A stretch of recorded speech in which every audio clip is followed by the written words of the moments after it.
definir os parâmetros e você vai controlando como o seu jogo vai vir de acordo com o que você espera para aquela ocasião.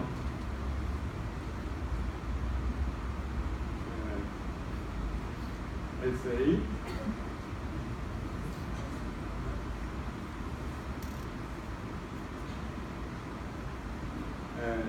Bom, esse trabalho foi o meu TCC, deu um bom trampo. Uma das coisas que eu aprendi fazendo esse TCC é que não se propõe a fazer mais coisas do que você deveria. A gente tinha a ideia, e daí a gente definiu, vamos fazer isso. E daí eu vi umas coisas, eu chegava no mar, então, eu vi isso, não sei o que lá, mó legal, vamos tentar fazer. Vamos ver e tal. Eu falava, não, vamos fazer. Eu ia lá, começava a fazer, chegava, mostrava para ele, beleza, vai. Só que aí, acabou que o quê? Uma das ideias que a gente tinha era de poder estar validando com os usuários o jogo que a gente estava desenvolvendo. Mas aí a gente teve alguns problemas, e aí a gente teve que fazer uma coisa diferente para tentar dar uma corrigida, e aí acabou saindo muita coisa, mas pelo menos foi o trabalho que gerou aquela publicação mais foda, como o Mário disse, que a gente conseguiu. Então, a ideia desse trabalho era, como o Mário discutiu com vocês, era uma aplicação de um algoritmo de geração procedural para estar gerando as fases de um jogo. Como não tem ninguém artista nem nada, a nossa ideia era mais treinar e propor, mostrar a abordagem. A gente pegou um tutorialzinho da Unity e daí a gente adaptou para estar podendo utilizar o algoritmo que ia estar sendo desenvolvido. Então, como é a ideia? A gente tem uma gramática, e essa gramática ela define todos os elementos que vão ter no jogo, como jogador, inimigo, comida, aqueles bloquinhos, e daí através dessa gramática você pode restringir os elementos que vão existir nesse jogo. Por exemplo, você pode garantir que cada vez que gerar uma comida, ele vai gerar um bloquinho ou um inimigo. Você pode garantir que cada vez que tiver um inimigo, você vai gerar um outro bloquinho para deixar mais difícil, ou você vai dar uma comidinha. Então, essas coisas você vai definir através de uma gramática, vai poder controlar ela. E aí? Então, com essa gramática, a gente escolhe o que vai ter nesse jogo. Só que, se você ir lá tem essa gramática, ela permite tais produções. Você precisa conseguir uma forma final dela. Você precisa conseguir uma cadeia que vai ser formada por vários desses símbolos. Daí a gente aplicou um algoritmo que chama evolução gramatical, que ele vai encontrar o conjunto de produções a ser aplicado nessa gramática, que vai gerar a cadeia melhor de acordo com a função de fitness que você definir. Então você define essa função, o melhor para mim está codificado aqui dentro dessa função. Roda o algoritmo e passa para ele quanto você quer que ele exija daquela função. Ele vai te encontrar as produções, e daí ele vai definir quais coisas vão estar dentro dessa fase. Essa abordagem a gente fez inspirada em alguns trabalhos que já utilizava só a gramática para definir tanto as coisas que vão estar como a posição delas. Daí uma segunda abordagem que eu usei foi pegar cada uma dessas coisas e definir para cada uma delas como ela vai ser criada. Tirar da gramática essa responsabilidade, deixar mais simples, e a gente definiu o que chama de alguns agentes, que é um programinha que ele vai receber algum desses artefatos, vai receber lá como um inimigo. Aí ele sabe como ele tem que criar um inimigo. Esse inimigo vai ser posicionado aleatório, esse inimigo tem que ser posicionado até no máximo 3 passos de uma das comidinhas. Depende. Aí isso você vai definir para cada um, e dessa maneira você pode pegar aquela saída da gramática que vem e gerar cada uma delas em uma fase totalmente dependente. Nenhum desses dois processos depende um do outro. Então você pode diminuir a complexidade de cada um deles. E daí, um último passo que precisa fazer, que é o quê? A gente tem lá tudo que eu quero colocar e a gente coloca cada uma dessas coisas. Mas e se ele gerar a saída lá no meio de um bloco e eu nunca posso chegar lá? Então esse jogo não vai ter fim, não vai fazer sentido essa fase.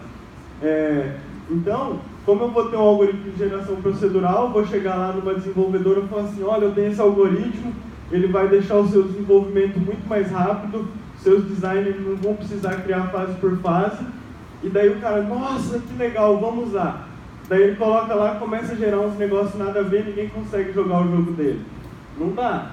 Então, o que faz?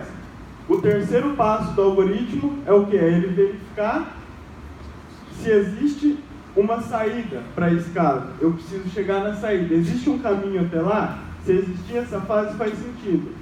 Ou se não, dependendo do propósito do seu jogo, esse teste seria diferente. Isso depende de jogo para jogo. Mas a ideia é essa, você poder garantir no passo final do algoritmo que essa fase sempre vai respeitar um critério dela faz sentido ou não. E aí essa figura, o que ela mostra? Ela mostra o exemplo da fase gerada pelo algoritmo, baixo nível. Então a gente vê que aquele RE, o O1, o W2...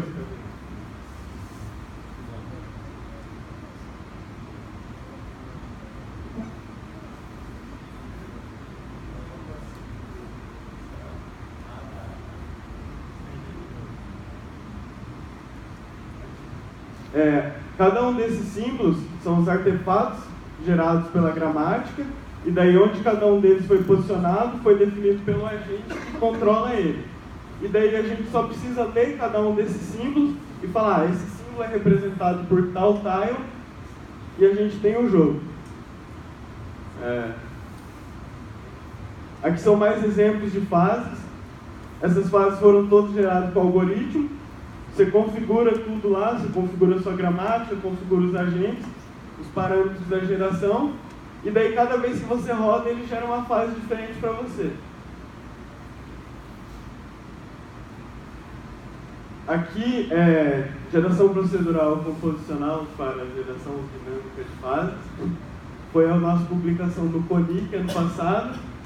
E daí, o que foi esse trabalho? A gente pegou a técnica que eu estava desenvolvendo para um jogo e a gente aplicou algumas análises métricas nela.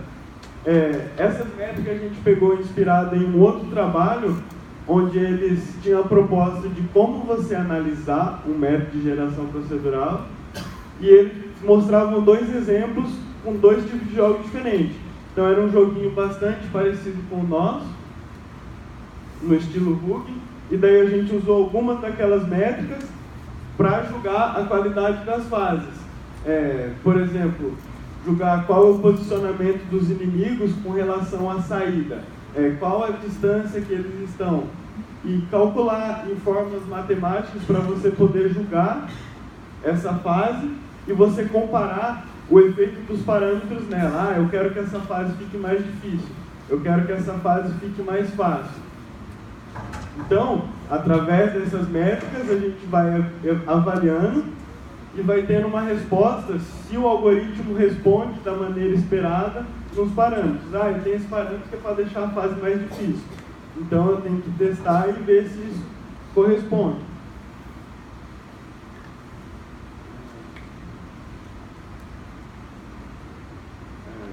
Aqui é um exemplo de demonstração também da técnica que foi desenvolvida no meu TCC, que é o que? Lá a gente gera várias fasezinhas pequenas para cada um. Então o que acontece? Se eu gerar várias, como essas fases são relativamente pequenas e eu consigo gerar elas em um tempo aceitável, eu posso ter um jogo que vai ser pseudo-infinito, onde conforme eu vou explorando as bordas do jogo, eu vou expandindo, eu vou criando outra fase, colocando lá do lado, e dessa forma eu posso gerar um jogo que na teoria nunca iria acabar, se eu conseguir controlar bem a memória que eu vou estar usando. Então, parecido lá com o No Man's Sky, conforme você vai explorando, o universo vai sendo gerado. Aqui seria uma aplicação parecida, onde você tem um planeta, sei lá, uma habitação em si, e conforme você explora ela se cria então você nunca acabaria. Então, vamos ver o vídeo aí. Ilustra bem a ideia.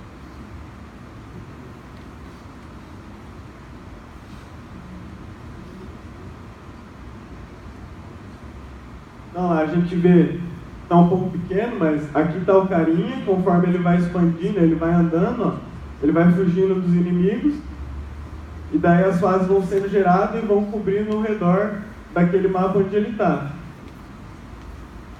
Então, por exemplo, aqui, para dar para demonstrar, está bem longe. Mas, por exemplo, a galera que ajudou aí nas pesquisas, que jogou o joguinho e que deu uma explorada lá, viu que se você apertar o Z e o X, ele dá um zoom. Então, se você der um zoom e deixar bem fechado no carinha, o cara que está jogando nunca vai saber que ali do lado já ia acabar a fase. Ele só vai saber que toda vez que ele chega lá, tem algum mapa e nunca acabou. Então, você dá um zoom...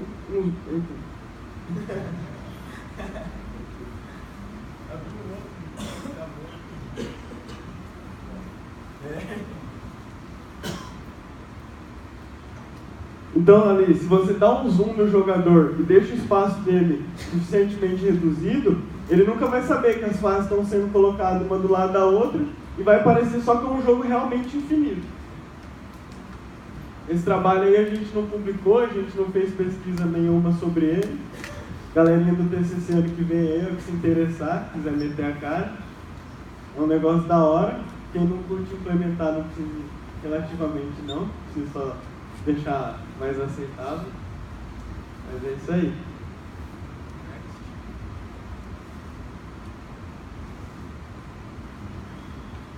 Bom, análise de expressividade de aprendizado por reforço.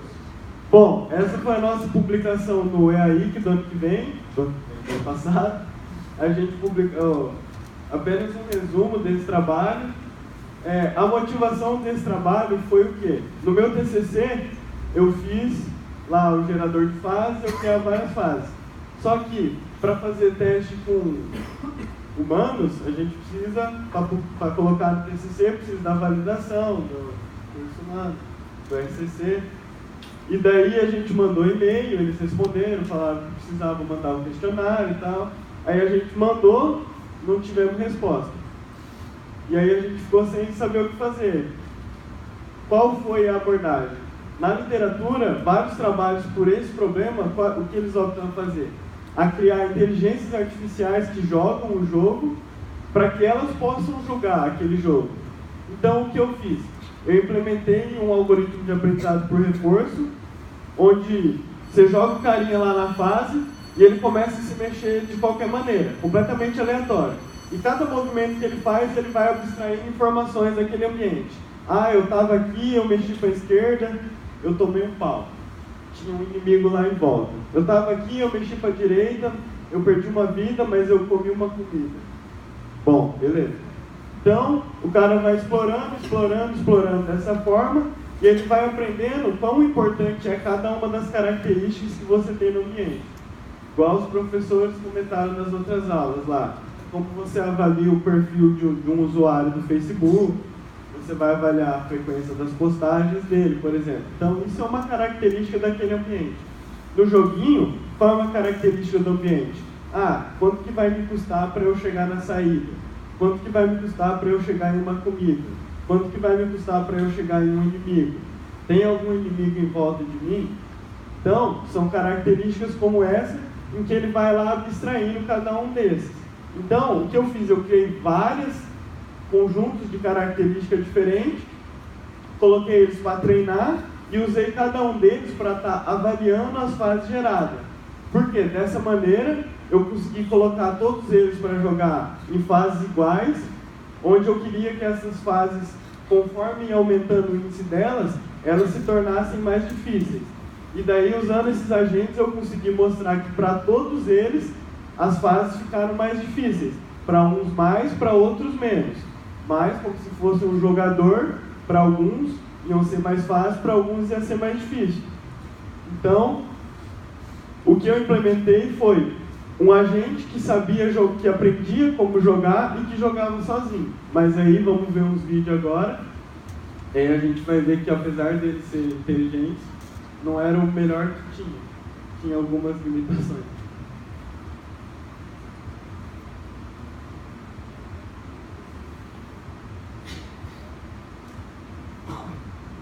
Aí a fase foi gerada proceduralmente, o algoritmo que a gente desenvolveu, e quem está jogando é a inteligência artificial depois de treinar em algumas outras fases. E outra coisa também é que, por exemplo, as fases que a inteligência artificial está jogando eram fases que ela não conhecia, ela treinava em algumas fases e daí eu testava em outras. Mas aí, igual a gente viu ali, tinha alguns problemas. Por exemplo, eu não conseguia resolver a questão de quando ele se enrosca atrás de uma parede e ele precisa dar vários passos para trás para conseguir progredir e chegar na saída, eu não conseguia fazer ele pensar isso. Por exemplo, aqui, ele tem que dar uma volta para ele conseguir chegar na saída. Só que ele não sabe isso, ele só sabe que se ele ir mais para frente, ele está mais perto, se ele ir para longe, ele está mais longe, então ele quer ir para frente. Aí aqui, quando o campo está aberto, ele consegue ir. Por quê? Porque não tem nada que impede. Ele fala, vou para frente, está mais perto, ele vai.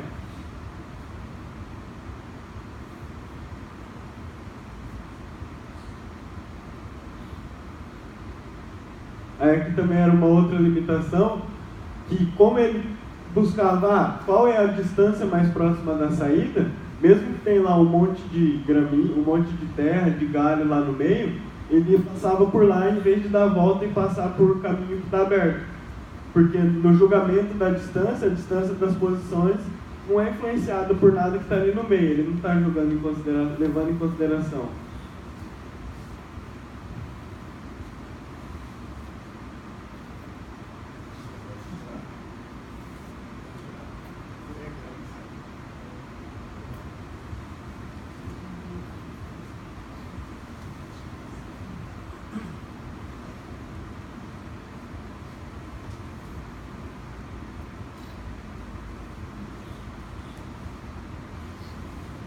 Bom, aí esse é o trabalho que a gente enviou para a SB Games esse ano. E aí, o que era esse trabalho? Esse trabalho a gente aplicou uma versão desse mesmo algoritmo, só que a gente aplicou algumas melhorias nele. Por exemplo, antes ele levava em consideração a distância da saída, nessa versão eu consegui usar em consideração o custo da saída. Então, nesse custo ele levava em consideração os galhos e as pedras que tinham no caminho, e dessa maneira ele conseguia entender que ele precisa dar a volta em algumas situações. E daí o que a gente fez com isso? Usando esse agente, a gente pegou alguns jogadores, a gente pediu para que eles jogassem, e que enquanto eles jogassem, o agente estava lá só observando tudo que eles faziam e abstraindo informação sobre como eles jogavam. E daí, utilizando isso, a gente conseguiu criar um agente que na escolha das decisões dele, ele só acertava menos que metade qual a decisão que o usuário iria fazer, só que quando ele jogava uma fase inteira, a pontuação que ele tinha era muito parecida com a dos usuários. Então, apesar de eu não poder usar ele para falar, o meu jogador vai fazer isso, eu vou pegar ele, eu posso usar ele para dizer assim, o meu jogador tiraria tantos pontos nessa fase. Então eu posso saber se ela vai ser mais fácil ou mais difícil.